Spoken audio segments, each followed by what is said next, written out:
At the Miami airport, we get reminded one more time why we like to travel on the road. Our flight is delayed several times over the course of the night as we end up roaming a deserted concourse. Finally, we depart nearly 7 hours late. To Delta's credit, they did reopen the Starbucks and got us free coffee and snacks, but still, there is no excuse. And as you'll find out, they screw it up later again. We are finally airborne, and by the crack of dawn, we are landing in LAX, Los Angeles International Airport. We were supposed to be here by 10 p.m. or so last night, so we've lost our first night at the hotel.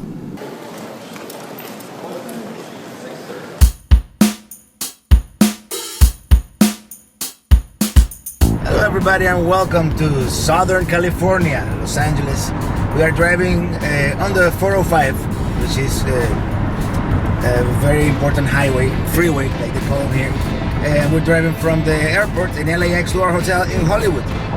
Our next exit is Santa Monica Boulevard. We decided to make the most of it and enjoy the scenic route through Santa Monica Boulevard at sunrise. Passing by Century City, formerly the backlot of 20th Century Fox Studios. We also passed by the famous Beverly Hills.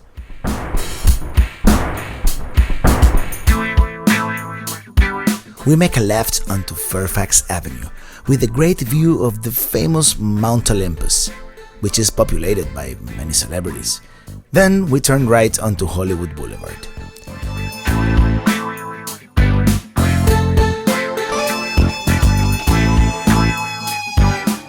After a quick stop at our hotel, we decide to have breakfast at a superb Argentine deli cafe of Cahuenga Boulevard called Solar de Cahuenga.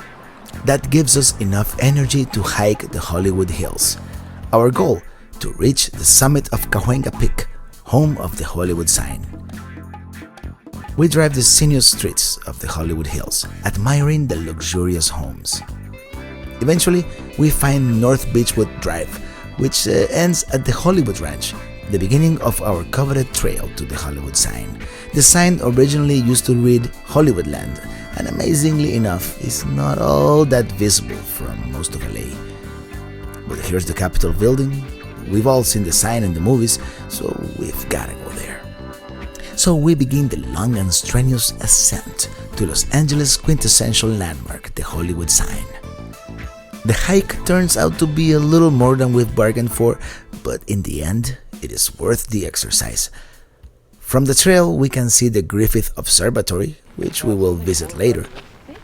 We are also treated to commanding views of LA and the San Fernando Valley on the other side. We finally make it to the top. From above, we enjoy a hazy view of Los Angeles, including the Hollywood Reservoir. And down we go again. Once we've descended the hill, we take a stroll on Hollywood Boulevard and the famous Walk of Fame. This famous landmark is so commercialized and overly touristy that I find it annoying and almost not worth visiting. Well, maybe just once, just to say we were there. There are people soliciting every step of the way, especially for tours of the homes of the movie stars, to take pictures with actors dressed in costumes. In my opinion, this detracts from the enjoyment of the place.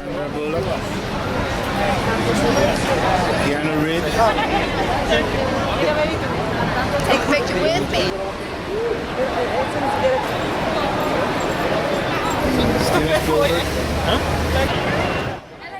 There's some kind of event happening in front of the Grauman's Chinese Theater, so we'll have to revisit this venue. Moving on, here's the Dolby Theater, formerly the Kodak Theater, and for a while mockingly called the Chapter 11 Theater because of the ill-fated Kodak. We explored the adjacent mall called Highland Center.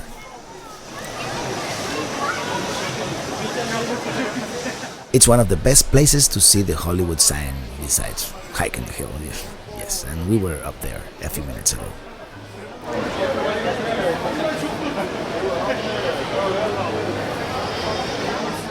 We continue walking now in the opposite direction, going east.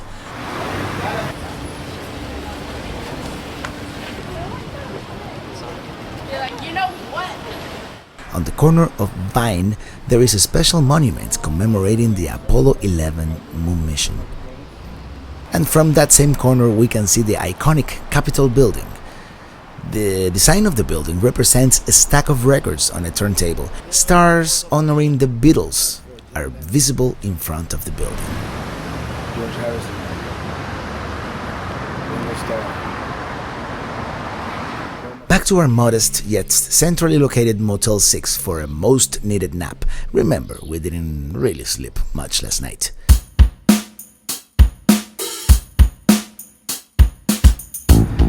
Hi, after we visited the Hollywood sign and some of the Hollywood Boulevard, now we're gonna take a stroll around downtown LA. So we are kind of stuck in traffic here on this freeway, the 101, going south. So we're gonna show you a little bit of downtown.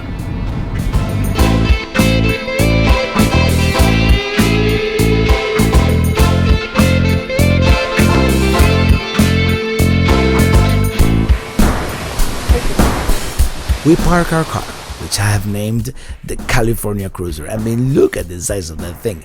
I reserved a medium, not a full size, but at least it's comfy.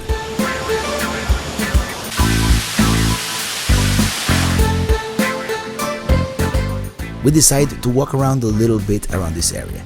This is the Los Angeles Music Center and the Dorothy Chandler Pavilion, where they used to hold the Academy Awards in the past.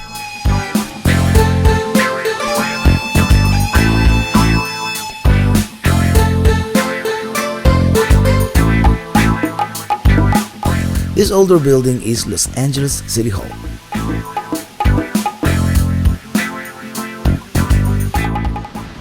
Angel Supreme Court. Angel Supreme Court. Yeah, I really meant to say Los Angeles. A little further down is the Walt Disney Concert Hall. With its unique architecture, it is also part of this music center complex.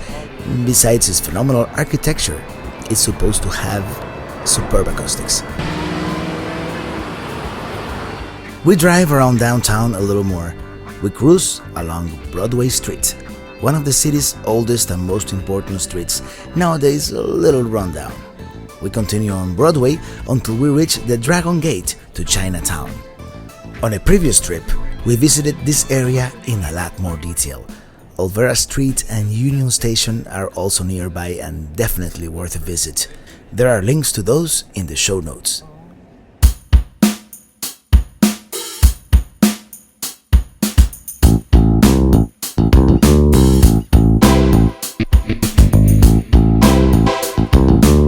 Okay, it's time to go on. At night, we visit the Griffith Observatory, where they are holding a stargazing event. We get another commanding view of Los Angeles.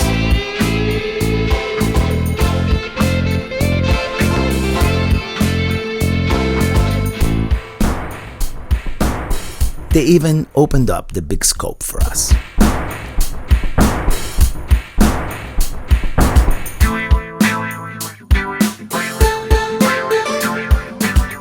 In the morning, we pay another quick visit to the Hollywood Boulevard area, and we finally get to see the footprints and handprints in front of the Grauman's Chinese theater, imprinted on the concrete for posterity. Some recent, some dating back to the silent movies era.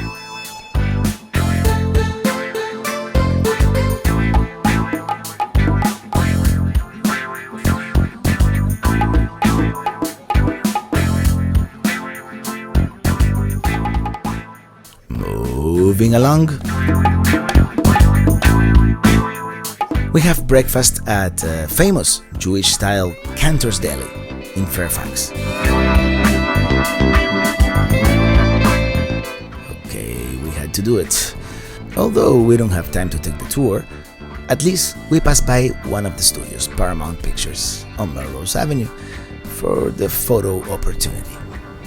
Next, we revisit Beverly Hills and Rodeo Drive. This time we are not really interested in the shopping area, The residential part of Rodeo Drive is beautiful. Our point of interest this time is the Beverly Hills Hotel, famous for the picture on the Eagles album Hotel California.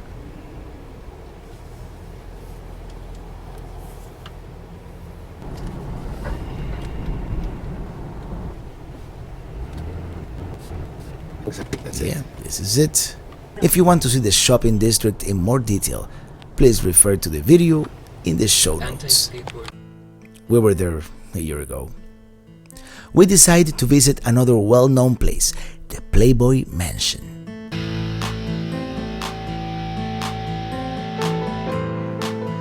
That is our big car we have rented. Big boat. As we can see, the tour comes here as well.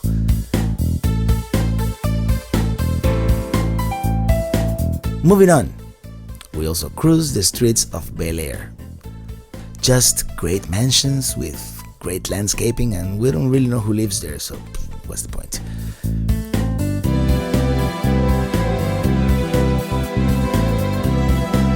Continuing in this theme, let's take a quick drive on Mount Olympus. Many celebrities, as well as Russian families, live here.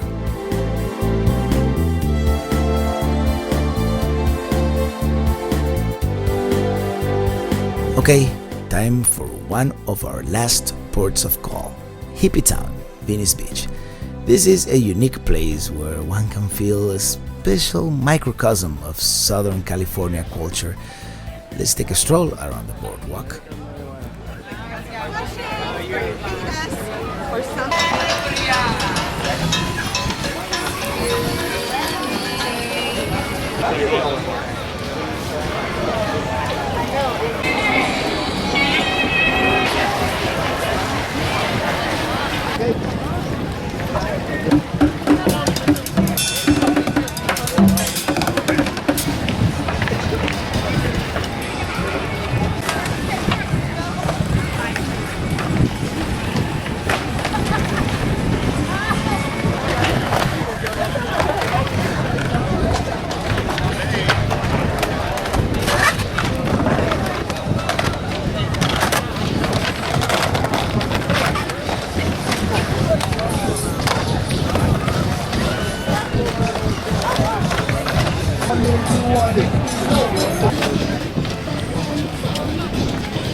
Venice Beach is a separate world unto itself.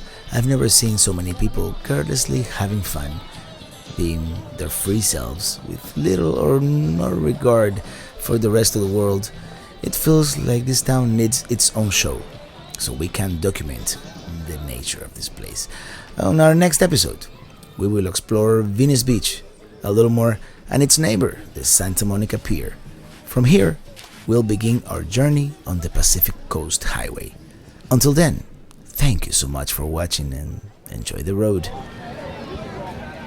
And if you have any comments or suggestions about the show or future destinations, please send me an email at robert@roadnomad.com or post a comment on the blog roadnomad.com or on the YouTube video. Also, follow me on Twitter at roadnomad or on Facebook at facebook.com/roadnomad. See you on the road.